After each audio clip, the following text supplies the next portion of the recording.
líbranos del mal. Líbranos del mal, amén. Entonces, la semana pasada hablamos de cómo muy diferente a lo que muchos piensan, Dios está vinculado al asunto de la tentación, sin ser Él quien tienta. Nuestro texto fue, no nos metas en tentación. No dice, no nos tientes, porque hablamos de que Dios no tienta a nadie. Eso dice en otro versículo. Hablamos también de que la traducción correcta es, no nos metas en tentación. No nos dejes caer en tentación. Esa traducción de no nos dejes caer en tentación es una mala traducción, como ya lo vimos el domingo pasado. Entendimos que Dios puede llevarnos a un lugar de tentación como pasó con Jesús, poner a nuestro lado elementos que pueden ser usados para tentarnos como pasó con Adán y Eva en el huerto y el árbol, e incluso quitar su protección para que el diablo nos tiente como pasó con Job. Y vimos que todo esto, de cada una de esas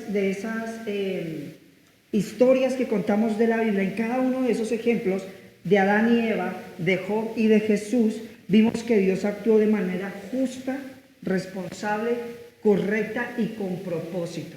Así que le pedimos a Dios que no nos meta en tentación, porque si bien es Satanás el que nos tienta, él no puede hacerlo sin el permiso de Dios. Es Dios quien tiene el control. Es Dios quien decide. Satanás tienta, pero nosotros nada tenemos que pedirle ni hablar con él. Dios está por encima de todo, muchachos. Incluso sobre las tentaciones es Dios quien tiene el control. Es Dios quien tiene el dominio, no Satanás.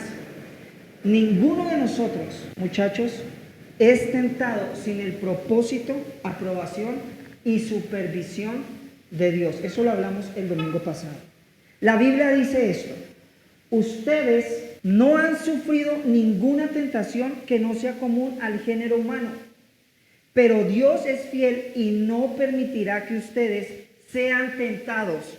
No dice, pero Dios es fiel y no los tentará, porque ¿qué?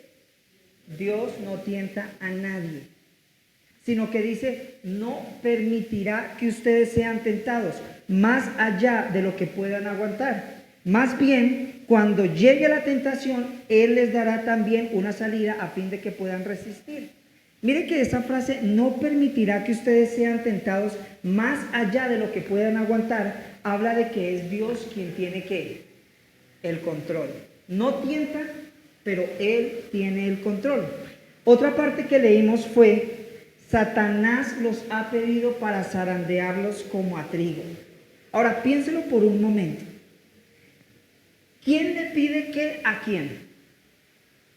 Satanás le pide a Dios poder zarandear a sus hijos. Si Satanás le pide eso a Dios, es porque no puede hacerlo sin qué, sin su permiso. Dios tiene el control. Como es Dios quien tiene el control, entonces tiene sentido que sea a Él el que le digamos que no nos metas en tentación. Entonces pídale a Dios diariamente, Padre, no me metas en tentación, para que el día que Satanás lo pida a usted para zarandearlo como trigo, la respuesta de Dios a esa petición de Satanás sea ¿cuál? No. Dios no oye más a Satanás que a sus hijos. Amén. Ahora, hay algo sobre lo cual Satanás no le pide permiso a Dios, y eso de atacarlo a usted. Esa es su naturaleza, esa es su función. Mire, yo he visto novelas mexicanas en la que la mala, si no puede hacer que la Guadalupe se aleje del Roberto Rodrigo de Alcázares, ¿sabe qué hace la mala? Le hace la vida de a cuadritos a la Guadalupe. Y en todas las escenas la Guadalupe llore que llore. Eso pasa en la vida real, muchachos. Si Satanás no puede tentarlo para que usted desobedezca a Dios o se aleje de Él, Él va a tratar de hacerle la vida difícil. Es ahí donde nuestra oración debe ser, Padre, que líbranos del mal. Cuando usted ve esa frase, líbranos del mal, en la oración que Jesús nos enseñó, es porque debe pedirle a Dios ser librado de las fuerzas del mal. No está ahí de decoración o de relleno. Yo les dije, todo lo que está en esa oración fue divinamente y sabiamente pensado. Y toda clase de mal, muchachos, tiene su raíz en Satanás. Por eso es que en algunas partes la Biblia se refiere a Satanás como el maligno. Sin embargo, me llama la atención que hay un sector del cristianismo que piensa que Satanás es un enemigo derrotado, que piensa que Satanás es un enemigo destruido, pasivo o miedoso, que ya no representa ningún riesgo para ellos. Pero piénselo, Jesús no nos enseñaría a pedirle a nuestro Padre que nos libre del mal si no existiera una amenaza para nosotros. ¿Sí? ¿Vamos bien? Pensar que no tenemos un enemigo en este mundo, muchachos, no es correcto. Al contrario, la Biblia dice esto: manténganse alerta. Su enemigo, el diablo, anda como león rugiente buscando a quien devorar. Cuando Satanás se le presentó a Dios en el libro de Job, Dios le hizo una pregunta, y esa es: ¿de dónde vienes? La respuesta de Satanás fue de rodear la tierra y andar por ella. Y si su pregunta es, bueno, ¿qué es lo que hace Satanás andando por la tierra? La respuesta es buscando a quien devorar. Y como está buscando a quien devorar, nuestra oración debe ser: Padre, líbranos del mal. En la historia de Job leímos que Satanás le dijo algo a Dios. Él le dijo esto: ¿acaso le teme a Dios, le teme Job a Dios porque sí, sin recibir nada a cambio? ¿No le has cercado alrededor protegiéndolo a él, a su casa y a todo lo que tiene? Ahora piénselo un momento. ¿Por qué sabía Satanás que Dios había cercado a Job, protegiéndolo a él y a todo lo que tenía? ¿Por qué sabía? Porque ya había intentado herirlo y no había podido. ¿Sí? Dios lo guardaba. Como les dije el domingo pasado, Satanás sabía eso porque ya había intentado hacerle la vuelta a Job varias veces y no había podido. ¿Sí? Entonces, es porque tenemos un enemigo, muchachos, que nos acecha, que nos odia y que tiene poder, que nosotros tenemos que orar: Padre, líbranos del mal. Ahora quiero mostrarles algunas maneras en las que ese enemigo nos ataca. En Primera de Crónicas leemos, no está la diapositiva, leemos esto: que David mandó a hacer un censo a Israel y Dios se molestó y le ocasionó la muerte a muchísimas personas. Resulta que el ejército de David, comandado por el capitán Joab, venía ganando muchísimas batallas. Eran días muy buenos para Israel. El ejército israelí, tal como pasa en la actualidad, era muy poderoso. Había destruido a sus enemigos a diestra y a siniestra. Había devastado el país de los amonitas y destruido a los filisteos y a los gigantes de entonces. Muchos habían caído en manos de David y de sus oficiales. Un día después de todas esas grandes victorias, David quiso censar al pueblo. Y aunque la Biblia no especifica muy bien el pecado que David cometió, sí se puede entender que a David le interesaba conocer tanto el número de militares que tenía y que podría llegar a tener, como también el esplendor de su poderío militar. Él quería censarlos para eso. O sea, confianza en los números y orgullo. Joab, el capitán del ejército, le dice: David, eso no es necesario. Tú sabes que todos son tus siervos. Pero la Biblia dice que como David era el rey, su orden prevaleció. Joab entregó a David los resultados del censo militar. En Israel había 1.100.000 que podían servir en el ejército y en Judá 470.000. Esa actitud de David le molestó a Dios y él mandó una peste que mató a 70.000 israelitas demostrándole a David que las guerras que Israel ganaba no era por cantidad de soldados ni por el esplendor del ejército israelí, sino porque era Dios quien permitía sus victorias. David no tenía por qué contar su ejército ni fortalecerlo. Él mismo ya sabía que era Dios quien le daba las victorias, pero le sucedió como a Kim Jong-un, el presidente de Corea del Norte, que le encanta mostrar su poderío haciendo espléndidos desfiles de sus fuerzas militares. Eso mismo le pasó a David, quería presumir su poderío militar. Pero ¿sabe qué es lo curioso? Que la Biblia dice esto: Satanás conspiró contra Israel e incitó a David a hacer un censo del pueblo. ¿Sí vio quién estaba detrás? Hay varias palabras en esa pequeña frase que demuestran el ataque de Satanás y lo estratega que es. Conspiración, incitación, algo sencillo como un censo, no parece nada grave. ¿Qué podría pasar? Y además el hecho de que Satanás atacó directamente a la cabeza, al rey David. Pero no solo muestra lo estratega que es Satanás, sino, muchachos, lo destructivo que es. A causa de ese censo murieron 70,000 israelitas. En todos los pueblos y ciudades había enfermos, millares de muertos, luto y dolor en el territorio nacional judío de esa época. David era un hombre conforme al corazón de Dios, era un hombre valiente, inteligente, aguerrido y además era un rey, pero su enemigo, Satanás, lo atacó y le dio un golpe muy duro. Por eso es que nosotros debemos decir: Padre, líbranos del mal. Recuerdo que hace unos 13 años, cuando yo estaba empezando mi ministerio aquí en Bogotá, era líder de un grupo que llamábamos Célula y nos reuníamos todos los sábados y yo daba un mensaje. Como se acercaba Nochebuena, yo había decorado ese lugar, había comprado unas luces, puesto un arbolito, unas guirnaldas y había comprado unas galletas, un vino.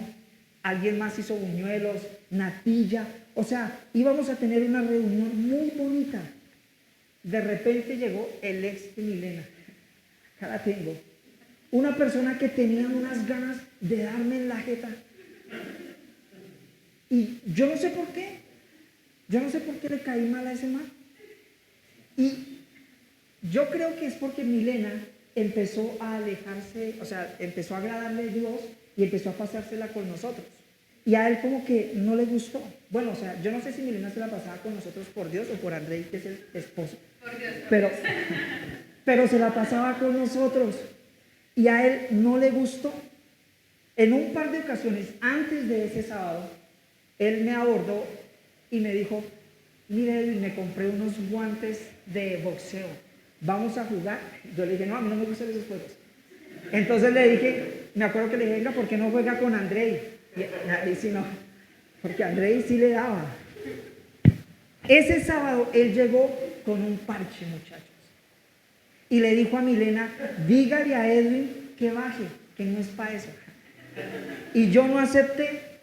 Yo le dije: mire, estoy muy ocupado. Después me enteré que la intención de ellos era que yo bajara para pegarle. Menos mal no bajé, de la que se salvaron. Muchachos, es de patio bonito. Pero mi punto, muchachos, es que no sabemos quién esté conspirando contra nosotros. ¿Quién quiera hacernos daño en la iglesia, en el trabajo, en nuestras familias? No sabemos, por eso nuestra oración debe ser: Padre, líbranos del mal. Otro de los ataques de Satanás hacia nosotros es la acusación. Constantemente está recordándole a Dios las cosas que hacemos mal. Esa es una parte de su naturaleza. Satanás es muy chismoso. Si hay alguien que no perdona ni una, ese es Satanás. El profeta Zacarías describe lo que vio en una visión. Mire, él dice: el Señor me mostró en una visión a Josué, el sumo sacerdote, que estaba de pie en presencia del ángel del Señor, al lado derecho de Josué estaba ¿quién? Satanás, listo para acusarlo. Entonces el ángel del Señor le dijo a Satanás: que el Señor te reprenda, que el Señor que ama Jerusalén te reprenda, pues este hombre es como un carbón encendido sacado de entre las brasas. Josué, vestido con ropas muy sucias, permanecía de pie en presencia delante del Señor. Ahora, Josué era el sumo sacerdote y sin embargo él tenía sus vestiduras como sucias. Y Satanás estaba ahí listo para señalar cada una de esas manchas, diciendo: mira cómo no lo hace tan bien. Y sacerdote, y pastor, y cristiano, etcétera. Muchachos, miren, nadie es perfecto. Y Satanás se va a pegar de esas imperfecciones de nosotros para acusarnos delante de Dios. Si usted obra mal, él va a decir: mira lo malo que está haciendo. Si usted habla mal, él le dirá: mira lo mal que habla. Y eso que Edwin les ha enseñado varias veces, que no hablen mal, que no digan mentiras, que no digan groserías. Pero míralo, mírala. No hace caso. A él no le importa eso. Es un rebelde. Mire, es tal la intensidad de las acusaciones de Satanás que la Biblia dice esto: el acusador los acusa delante de nuestro Dios, ¿cuánto? De día y de noche. Usted dice: bueno, Edwin, voy a orar para que Satanás ya no me acuse. No, más bien, lo que tiene que orar, muchachos, es que Dios lo libre del mal que usted hace para que él lo acuse. ¿Sí me hago entender? O sea, no ore para que Satanás no lo acuse. Más se lograría tratando de apagar el sol a baldados de agua. Él no va a cambiar. Usted tiene que decirle: Señor, líbrame del mal. Líbranos de esas cosas malas que hacemos, que le sirven a Satanás para tener material, para acusarnos. Usted debe, muchachos, tienen que ir cambiando, mejorando para que cada vez Satanás tenga menos cosas por las cuales acusarlos frente a Dios. Ahora, yo entiendo que hay áreas de nuestra vida que son difíciles de cambiar, que nos han costado. ¿Cuántos les tienen áreas difíciles de cambiar? Vicios que han sido difíciles de dejar, prácticas contra las cuales batallamos. Pero muchachos, hay cristianos que están cometiendo pecados estúpidos, pecados muy tontos, cosas que no quieren cambiar sencillamente porque no se les da la gana. Hay cristianos así. No es una gran lucha para ellos, no es algo que les cueste, sencillamente no le dan importancia. El problema es que si usted no le da importancia a eso, Satanás sí. Usted dice: bueno, Edwin, pero son simples acusaciones. ¿Qué de malo puede suceder con que Satanás esté allá de chismoso contándole todas las cosas malas que hago a mi papá? ¿Qué de malo puede suceder? Muchachos, ¿qué de malo puede suceder? Le voy a dar un consejo.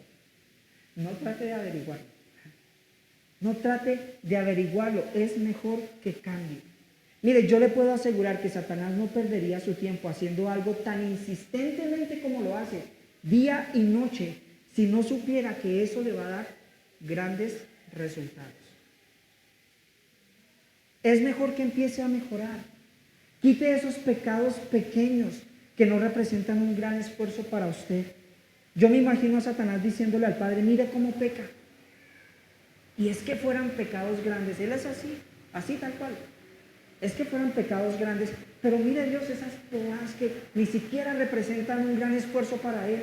Pero Él no los quiere hacer, es un mal rebelde. Así habla Satanás. No, muchachos, vaya limpiando su hoja de acusaciones. Vaya cumpliendo con lo que Dios le pide que haga. Y el diablo cada vez tendrá menos de qué acusarlo ante Dios. La Biblia dice: no den al adversario ocasión de reproche. ¿Sí? Hay que ir mejorando.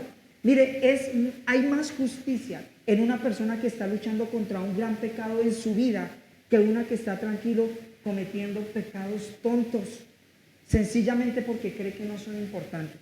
Una está luchando, batallando, la otra está tranquila, comportándose como un necio, pensando que sus pecados son tontos, que son muy pequeños, que no representan un gran peligro. Muchachos, les recuerdo que el censo de David parecía tonto, una bobada, algo sencillo, que podría salir mal.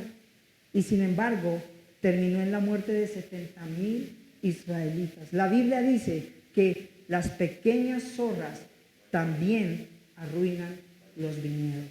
Es mejor evitar esto y pedirle, Padre, líbrame del mal que yo hago, de mis males. Amén, ¿vamos bien? Otro de los ataques más conocidos de Satanás es la oposición a la iglesia. Pablo quiso ir a visitar a unos hermanos en la fe y esas visitas de Pablo no eran para tomar galletas y ver Netflix. No, mire, esas visitas de Pablo terminaban en grandes actividades en pro del cristianismo. Eran visitas poderosas. Y él dice esto: hermanos, cuando nos separamos de ustedes por algún tiempo, aunque no los veíamos, siempre los teníamos presentes en nuestro corazón y deseábamos mucho ir a verlos. Intentamos ir, por lo menos yo, Pablo, quise hacerlo varias veces, pero ¿qué? Satanás nos lo impidió. En otra parte leemos acerca de un joven llamado Daniel.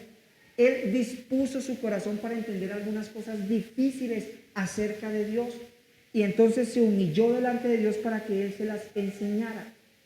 Un día un ser celestial se le apareció y le dijo esto: no tengas miedo, Daniel, porque desde el primer día que trataste de comprender las cosas difíciles y decidiste humillarte ante tu Dios, Él escuchó tus oraciones. Por eso he venido yo. Pero durante 21 días el príncipe de Persia se me opuso. Pero Miguel, uno de los ángeles príncipes más altos, vino en mi ayuda. Mire, cuando la Biblia dice el príncipe de Persia se me opuso, no se refiere al príncipe de carne y hueso, sino al espíritu de Satanás que gobernaba esa nación.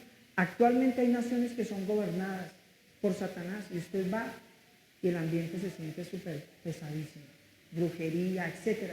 Entonces, la Biblia dice que Satanás se opuso durante 21 días para que Daniel no tuviera la revelación que se encuentra en su libro y que ahora tenemos nosotros, que son acerca de los tiempos finales. Entonces vemos en Daniel y en Pablo dos hombres de Dios importantes para la iglesia de hoy. Y también vemos cómo Satanás se opone al avance del reino de Dios. Por eso es que nosotros debemos orar por nuestra iglesia, muchachos, y decir: Padre, líbranos del mal, libra a nuestra iglesia del mal, porque Satanás se va a oponer. De hecho, muchachos, ya empezó esta semana. Aquí recibimos una noticia que no puedo contar porque no es oficial. Mire, cuando yo recibí la noticia, yo, en lugar de desanimarme, yo salí como si nos dijeran: les vamos a dar más. Y tomé cartas en el asunto y le dije a algunos representantes de la iglesia ICS Barzal, que ya somos 3, que nos reuniéramos a orar los martes 15 minuticos en la mañana, ¿sí? Porque sí hubo como una mala noticia ahí acerca de esta iglesia que está empezando. Entonces, frente a eso, muchachos, nuestra oración debe ser: líbranos del mal. Otro de los ataques muy conocidos de Satanás es desviar a las personas de la fe. Eso sucedió una vez cuando un político llamado Sergio se sintió atraído por la palabra de Dios y quiso que Pablo y Bernabé le predicaran. La escritura dice esto: pero Elimás, el mago, se le oponía tratando de desviar de la fe al procónsul Sergio.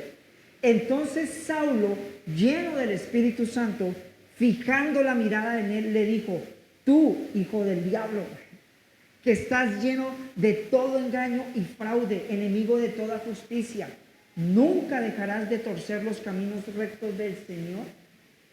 Mire, si notó ahí, desviarlo de la fe.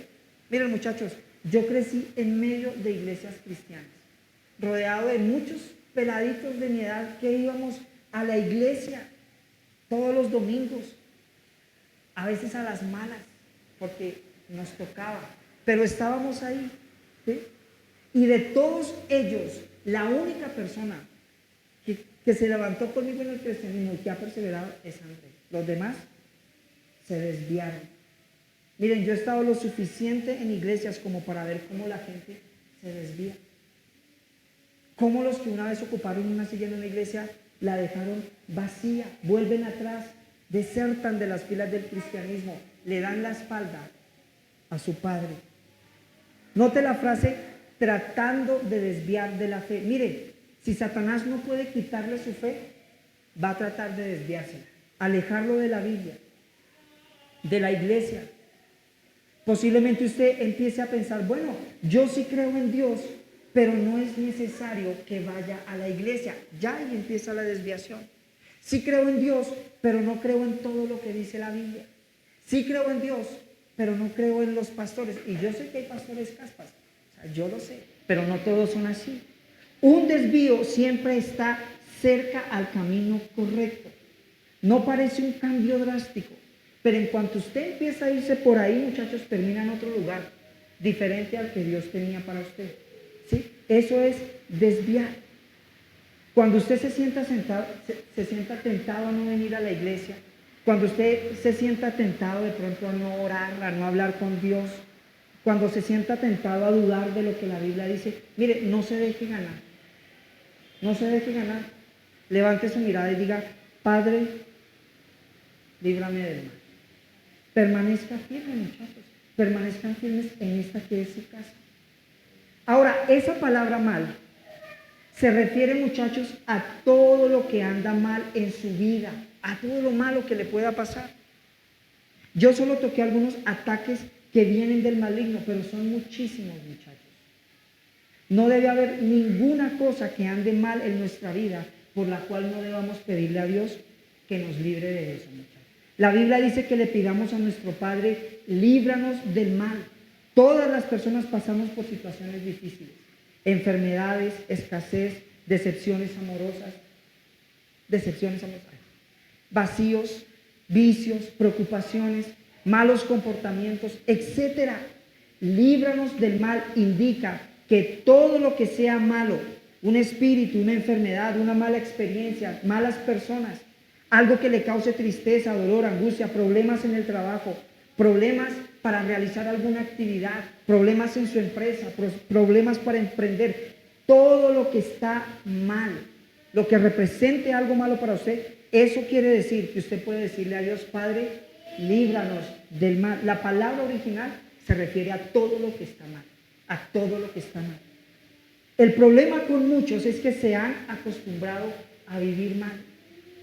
Se han acostumbrado a vivir así, se han acostumbrado al dolor, a la enfermedad, a la soledad, a que las cosas no cambien.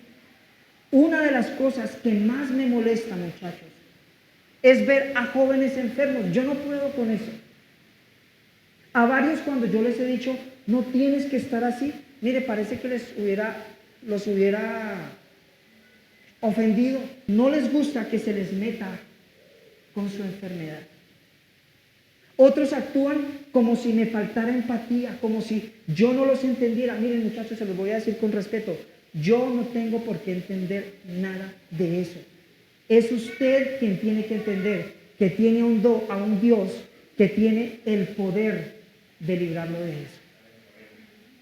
Padre, líbrame del mal. Delante de ustedes, muchachos, está uno que salió de una trombosis. Yo tuve trombosis.